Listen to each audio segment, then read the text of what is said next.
Very good evening all of you. Welcome you all on our YouTube channel The Learning with Fun.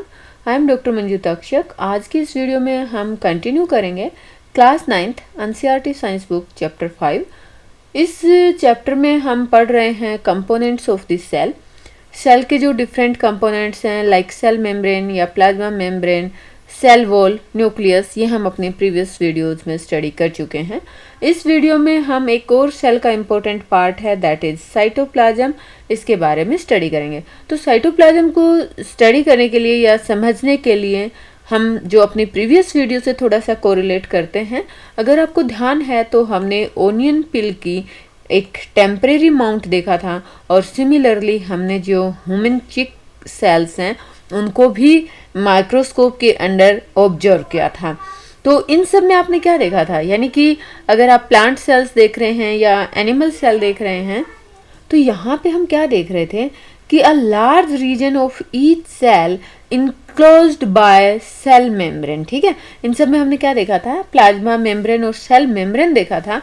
और इस region के अंदर very little stain था. This region takes up very little stain, जिसको हम बोलते हैं cytoplasm. यानी कि अगर मैं आपको समझाऊं कि सपोज करो ये आपकी एक सेल है, तो इस सेल के अंदर जिसमें जो कम स्टेन वाला पार्ट था, ये जो पार्ट है जिसके अंदर एक फ्लूइड मीडियम होता है, इसको हम बोलते हैं साइटोप्लाज्म.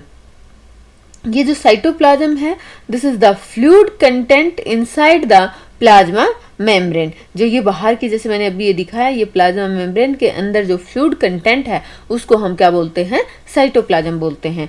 साइटोप्लाज्म के अंदर स्पेशलाइज्ड सेल ऑर्गेनेल्स प्रेजेंट होते हैं एंड हमें पता है कि जो सेल ऑर्गेनेल्स हैं they perform a specific function for the cell, है ना. तो अभी हमने क्या समझा कि जो सेल ऑर्गेनेल्स हैं they are enclosed by the membranes. किस में, यूकैरियोटिक ऑर्गेनिजम्स में. जैसे हमने देखा कि न्यूक्लियस है, न्यूक्लियस के बाहर एक न्यूक्लियर मेम्ब्रेन प्रेजेंट होती है. तो ये जो न्यूक्लियस है ये क्या है, एक तरह से ये this is the cell organelle, है ना. तो जो सेल के अंदर डिफरेंट कंपोनेंट्स हैं उनको हम क्या बोलते हैं, सेल ऑर्गेनेल्स. तो जो सेल ऑर्गेनेल्स हैं they are enclosed by the membrane in eukaryotic animals, organisms, sorry we should say organisms. लेकिन अगर हम प्रोकैरियोट्स की बात करें, प्रोकैरियोट्स में हमने ये समझा था कि इसमें जो पुअरली डिफाइंड न्यूक्लियर रीजन रहता है, या हम यूं कहें कि besides the absence of the defined nuclear region, यहाँ पे जो मेम्ब्रेन बाउंड सेल ऑर्गेनेल्स हैं दे आर ऑल्सो एब्सेंट. जबकि अगर हम यूकैरियोटिक सेल्स की बात करें, जो यूकैरियोटिक सेल्स में न्यूक्लियर मेम्ब्रेन भी होती है as well as nuclear membrane के साथ साथ जो दूसरे सेल ऑर्गेनेल्स हैं they are also membrane enclosed. ठीक है, तो अब मेम्ब्रेन का सिग्निफिकेंस क्या है.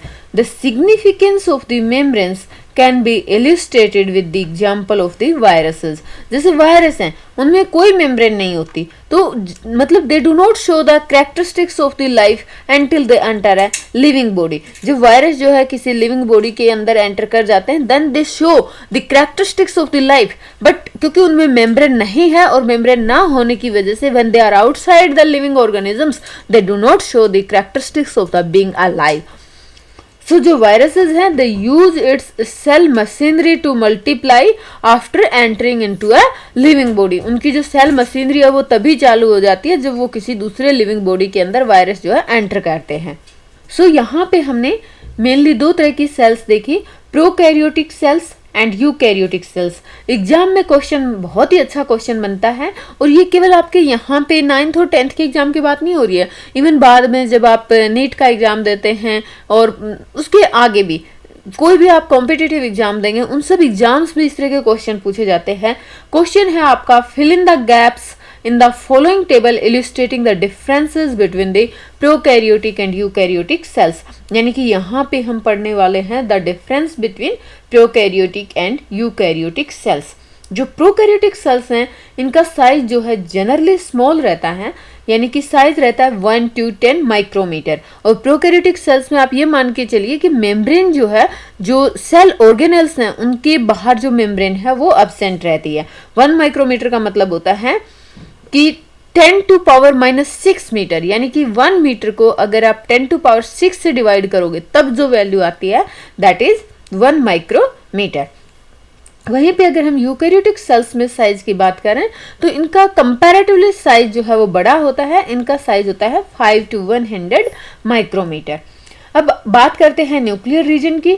तो प्रोकैरियोटिक सेल्स में जैसा हमने बताया था कि जो न्यूक्लियर रीजन है दैट इज पुअरली डिफाइंड, और इनमें जो है न्यूक्लियर मेम्ब्रेन जो है एब्सेंट होती है, जबकि इन और जो न्यूक्लियर वाला रीजन है उसको हम क्या बोलते हैं, न्यूक्लियोइड्स बोलते हैं।